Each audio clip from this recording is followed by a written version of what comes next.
Graças e paz, irmãos, boa noite. As crianças, elas, nesse momento, recebem uma mensagem mais lúdica, né? Mais fácil para a idade delas, então facilita nesse sentido, né? De saírem nesse momento para receberem uma palavra que seja mais ilustrativa e que às vezes aqui de público fica difícil para a criança compreender, né? ou absorver o objetivo. Então a gente faz isso, né? Geralmente quase em todos os cultos, mas tem cultos também que eles ficam conosco, né? Junto com os pais, para que também junto com os pais possam dar as orientações também para a ordem do culto. Pois bem, palavra do Senhor em Zacarias 13.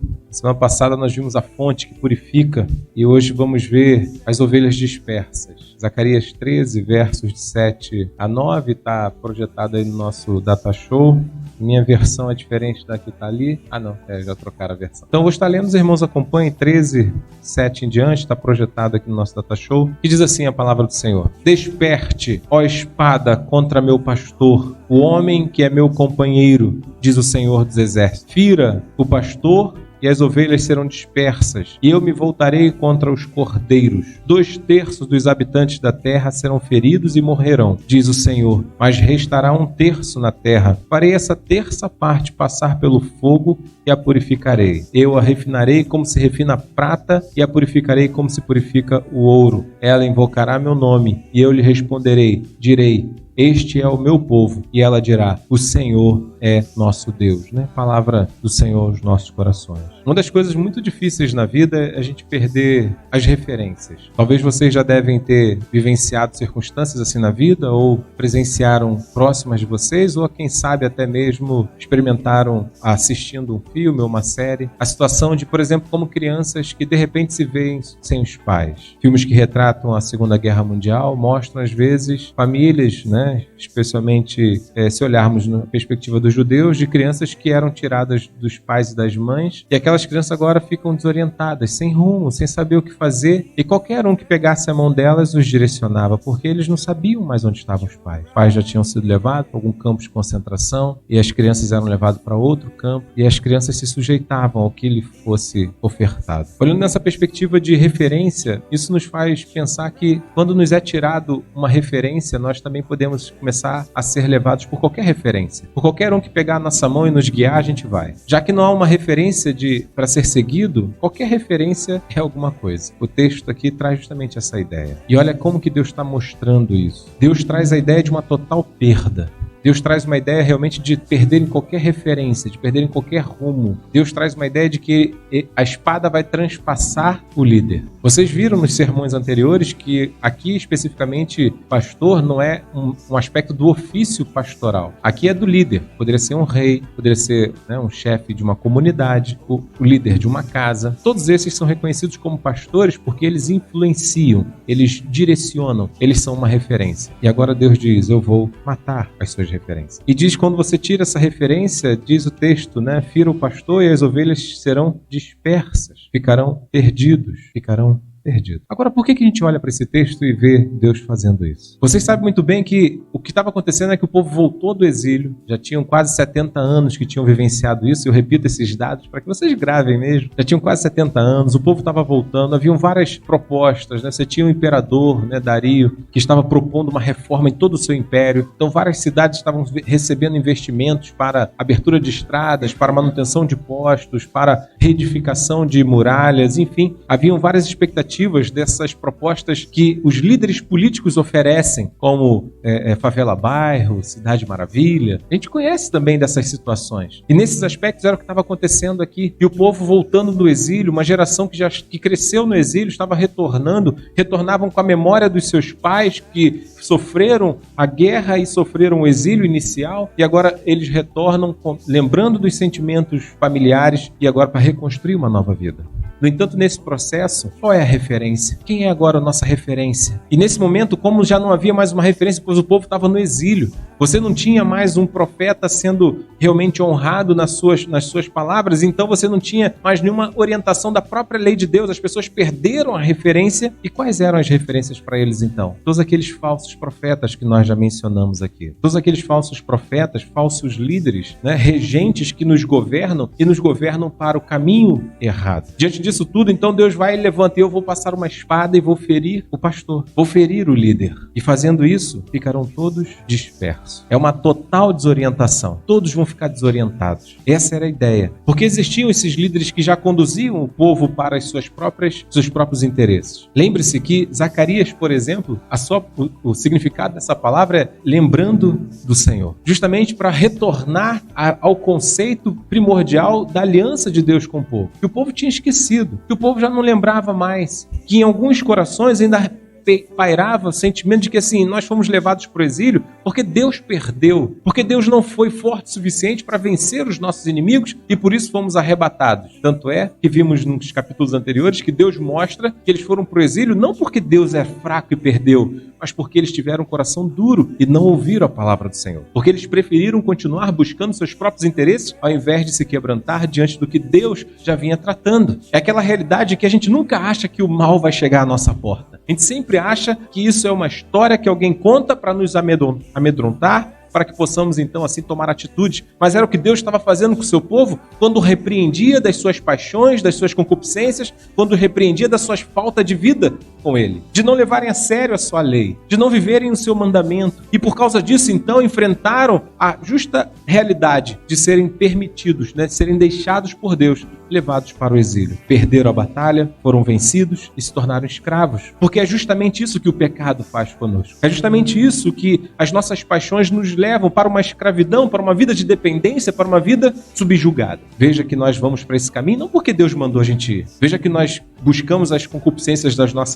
nossa carne não porque é uma orientação de Deus. Pelo contrário, fazemos isso pela rebeldia do nosso coração e pelas paixões com as quais nós estamos intimamente envolvidos. Com isso, então, Deus mostra a perdição de vocês não foi porque eu sou fraco, mas é porque vocês não dão ouvidos à minha voz. Porque eu falo e vocês fecham os ouvidos. Porque eu digo o que tem que ser feito e vocês fingem que não é com vocês. Porque a todo tempo eu tenho que ficar falando e vocês nunca param para levar a sério. E por causa disso, sofreram o exílio. Mas eis que eu fiz uma promessa. Deus fez uma promessa e está publicada lá em Jeremias. Quando Jeremias vai e profetiza de que o exílio seria de 70 anos, porque após 70 anos Deus reuniria novamente seu povo. Que Deus restabeleceria sua aliança, renovaria sua aliança com seu povo. E esse é o tempo. Já estava se aproximando os 70 anos, o povo já estava na segunda ou terceira, porque vários comentaristas vão trabalhar nesse sentido, de que talvez fosse a segunda e outros vão dizer que foi a terceira volta, né, dos grupos que voltaram. Então você teve 25 anos de exílio e um grupo conseguiu retornar, e depois somente nos 70. Outros vão dizer que tiveram mais 2 momentos, mas enfim, seja como for, o fato é que esse momento aqui era o momento do último grupo que voltava. Porém, voltava com o coração cheio de paixões, porém voltava com o coração impermeado pelas idolatrias babilônicas, cheios de referências, cheios de líderes, cheios de pastores que apontavam como deveria ser a vida deles. E Deus diz: eu vou matar os líderes de vocês. E vocês vão ficar como ovelhas sem pastor. Vão se dispersar. E é isso que Deus mostra nesse texto. E aqui eu queria trazer algumas aplicações ao nosso coração. Porque esse texto é citado por Jesus. Jesus cita justamente esse fator. Quando já próximo de chegar a encarar, né, a viver o seu sacrifício, Jesus diz aos discípulos que ele seria morto, que ele seria ferido. E justamente ele diz assim: vocês vão ficar aterrorizados, vocês vão se espantar com o que vai acontecer. Pedro prontamente diz assim: Senhor, é ruim, nós nunca deixaremos que isso acontecesse com o Senhor. Porque se o Senhor for morrer, eu morro ao seu lado. E é justamente nesse momento que Pedro vai dizer, né, Jesus vai dizer para Pedro: você ainda vai me negar. Mas Jesus usa essa expressão aqui colocada por Zacarias, que ele manifesta lá junto aos discípulos para mostrar que realmente as ovelhas ficam dispersas, e é o que aconteceu quando Cristo desceu à sepultura. Cadê a igreja naquele momento? Cadê o vigor dos discípulos naquele momento? O mundo se escureceu. O nosso líder morreu. A nossa referência está sepultada. Aquele que nos trouxe esperança de vivenciarmos grandes mudanças, outros acreditando em grandes revoluções, outros achando que seriam os novos imperadores daquele contexto. E tudo isso se desmoronou porque o Cristo, que era o seu pastor, o seu líder, foi sepultado. E o que acontece com os discípulos? Começam a ficar dispersos. A Bíblia narra que tinha 2 indo a caminho de Emaús, retornando para as suas fazendas, seus trabalhos, seus afazeres. Estavam lá Outra parte dos discípulos estavam escondidos, né? Preocupados de não serem descobertos, porque se sendo descobertos poderiam sofrer a mesma sentença que Jesus tinha sofrido. Tamanho era o pavor. Ficaram espantados com como que aquilo aconteceu. Como poderia o nosso líder morrer? Por que foi assim que aconteceu? Verifique que Deus leva as suas ovelhas a um extremo sentimento de espanto, de pavor e de perda. Estamos dispersos. Estamos sem pastor. Essa ideia do sacrifício do Cristo nos desafia a olhar justamente para um fator marcante de como a igreja se coloca diante da realidade de não ter mais um líder. E isso vem para destacar algo que eu e você temos que ter em mente. Por que Deus quer fazer isso? Por que Deus está mostrando isso? Porque Deus quer que você confie só nele. Porque Deus quer que só ele seja o seu líder. Porque Deus está mostrando, eu vou ser o pastor de vocês. Deus faz algo aqui que surpreende mais uma vez. Porque é justamente naquela surpresa de ver Cristo descer à sepultura e ali com ele descer toda a nossa esperança de como havia o sentimento entre muitos discípulos ali de uma revolução política, outros que acreditavam em restabelecimento da religião e outros que acreditavam no restabelecimento do reino, do reinado de Davi. O fato é que Cristo vai então, após descer à sepultura, matar todas as paixões, sonhos e expectativas do coração do homem, para que então na ressurreição ressurgisse também um novo homem em nós. Não alicerçado nas paixões e ideologias desse mundo, mas agora convictos daquilo que é aquele que venceu a morte, Cristo, o nosso pastor. O que Deus quer fazer é justamente isso, fazer com que a gente experimente a morte, morrendo o nosso eu, para que então assim possa ressurgir em nós o eu do Senhor Jesus. Mas isso só acontece se realmente nós não tivermos mais referências e só ter Cristo como referência. E isso parece bobeira, mas se você parar para pensar, muitas pessoas nos influenciam. Influenciam na forma como nós nos vestimos, influenciam na forma como nós nos alimentamos. Hoje então, se a gente vê alguém postando lá que foi num restaurante assim, assado, caramba, parece que de alguma forma você é impulsionado a também querer ir naquele restaurante. Você nem sabe se a comida é boa, mas a foto ficou bonita, você quer ir também. Verifique como que a influência entra no nosso coração e é justamente aqui que Deus está nos desafiando a mostrar: eu serei o influenciador, eu serei o pastor e eu estarei com vocês sempre. O desafio é justamente agora a gente parar e perceber que é na crise que o Senhor nos leva que Ele manifesta a sua graça e o seu amor pelas ovelhas. É justamente quando Ele diz: olha, todas essas coisas passam, mas a minha palavra permanece. Todas as suas confianças nos homens, nos projetos, nos sonhos, são coisas passageiras que vão lhe decepcionar. Mas eu, o Deus Criador dos céus e da terra, nunca os decepcionarei, nunca os abandonarei. Como aqui não abandonou. Após 70 anos, Deus começa a juntar novamente todo o seu povo. E fazendo isso porque Ele falou que faria, porque era o povo dele. Porque esse era o povo que Ele comprou com seu próprio sangue do seu Filho. Porque esse é o povo da aliança, reconhecido agora como o povo de Deus, pelo nome próprio de Deus. Então verifique que existe uma relação muito íntima e profunda, com a qual Deus diz: vocês não serão mais guiados por ninguém, vocês serão guiados por mim. O que acontece quando Jesus ressurge da tumba? Olha que agora então todos os medos e as expectativas somem para contemplar agora a face do ressurreto. Os discípulos que estavam dispersos se veem agora renovados, se veem novamente na autoridade daquele que ressurgiu para viver para a glória dele. Os discípulos que tinham medo de encarar o poder estabelecido pela pregação do evangelho, agora não mais temiam nada e ninguém a não ser o próprio Senhor, e por isso saíam por onde quer que estivessem, anunciando e vivendo o evangelho do Cristo ressurreto. Não importava o tamanho das perseguições, não importava o quanto isso lhe custaria, eles entendiam que realmente eles estavam dispersos, sem referência, sem uma vida de paz, sem uma vida de eternidade, mas o próprio Deus agora os ajuntou e os comprou com seu próprio sangue e lhes deu uma vida que o mundo não pode dar. E lhes ofertou uma paz que o mundo nunca poderá dar. Mas somente aqueles que têm Cristo como seu pastor. Mas somente aqueles que realmente creem no Senhor Jesus. E o desafio nessa noite é justamente isso. Nós somos provados, levados a buscar agora uma nova realidade na vida. Quando temos então transpassado todos os nossos ídolos, e quantos ídolos do nosso coração nos decepcionaram já? Quantas lágrimas nós já derramamos por causa dos nossos interesses pessoais, por causa dos nossos egoísmos, por causa dos nossos sonhos gananciosos e que levaram a gente a vivenciar situações tão dolorosas na vida, das quais nós só choramos. Quantos ídolos já nos machucaram? Paixões que estão no nosso coração que nos decepcionaram. Quantas vezes, e talvez quantas mais ainda, você tenha que enfrentar Mas nessa noite Deus diz, mas eu vou matar todos esses ídolos que governam o seu coração, para que somente eu seja o pastor, para que somente eu reine em sua vida, para que somente a minha palavra prevaleça no seu coração. Por isso, então, Deus traz essa palavra, que no primeiro momento traz um choque, um espanto, mas essa palavra se cumpre também no seu filho, quando ele mesmo retrata, eu serei ferido e vocês terão isso como um espanto, como um escândalo para a vida de vocês. Como pode o Cristo, o nosso líder, morrer? Para que naquele ato, assim como Cristo morreu, nós também estivéssemos morrendo das nossas paixões e dos nossos interesses, para revivermos, para nascermos novamente, agora com um sentimento único de confiar somente no Senhor. Vocês lembram da conversa lá no caminho de Emaús, que Jesus teve com os discípulos? Jesus ressuscitado e eles nem sequer reconheciam. Jesus caminhava com eles e eles não percebiam. Uma coisa natural de todos aqueles que têm um coração cheio de ídolos, onde o próprio Deus fala e eles não conseguem perceber porque já tem muitas vozes falando, já tem muitas coisas orientando, já tem muitas informações permeando o coração e Deus está falando com eles e eles não conseguem perceber. E eles vão caminhando e diz o texto que Jesus, então, por Moisés, discorrendo pelos profetas, foi lhes falando que aquilo era necessário que acontecesse. Que Jesus já tinha falado que ele iria padecer, que ele pagaria um preço pelo resgate dos seus irmãos caçulas, que somos nós. E nesse processo, então, a igreja, ainda cheia das suas paixões, cheia dos seus interesses pessoais, não conseguiam compreender a própria missão do seu líder. Cada um tinha seus próprios interesses, mas é somente quando eles veem o líder morto, que morre também ali os seus interesses. Eles dizem, perdemos.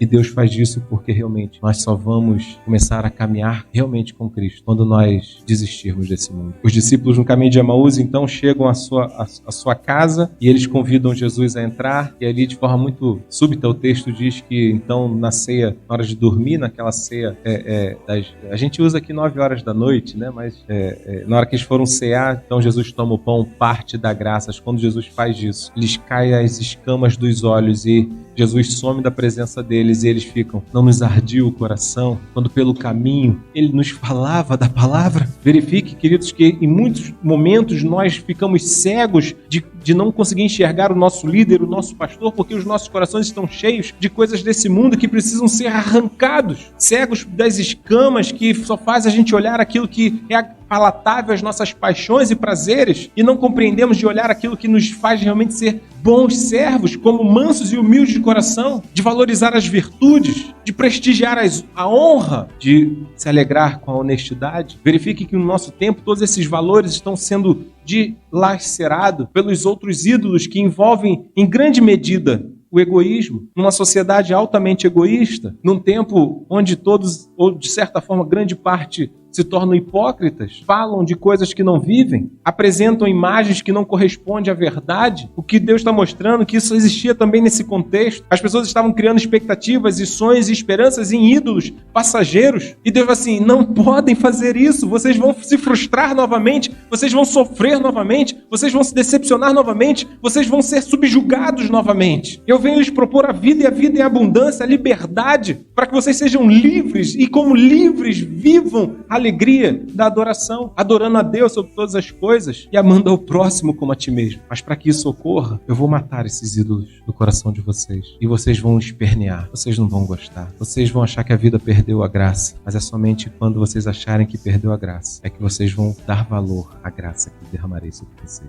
Verifique que Deus chega e traz então um fechamento a esse texto. Somos provados, somos levados a buscar o seu santo nome. Somos agora no fundo do poço, quando nos vemos na escuridão de uma perda, de uma decepção, de uma frustração, ali ir a clamar ao Senhor, e é justamente nesse momento que nós clamamos, ele diz, vocês vão clamar, porque vocês vão estar desorientados, vocês vão estar sem esperança, vocês já não têm mais para onde olhar e para onde correr, os seus ídolos os abandonaram, as suas paixões não levaram vocês aos que tanto vocês queriam, e então nas angústias da vida vocês vão clamar por mim, e quando clamarem, como ele diz aqui, eu direi, este é o meu povo. Deus ouve o nosso clamor e diz, vocês são meu povo. E as pessoas vão responder. E o Senhor, cadê? Bota aí, verso 9, né? Verso 9, tá aí? Verso 9. Ela invocará o meu nome e eu lhe responderei. Direi, este é o meu povo. E o povo dirá, o Senhor é o nosso Deus. não temos mais nenhum líder a não ser o Senhor. Porque no fundo do poço só o Senhor nos ouviu. Porque nas angústias da vida só o Senhor vem enxugar as nossas lágrimas. Porque quando nós estávamos já perdidos em todos os nossos valores, o Senhor ainda assim nos amou e nos agraciou e nos fez viver uma nova vida.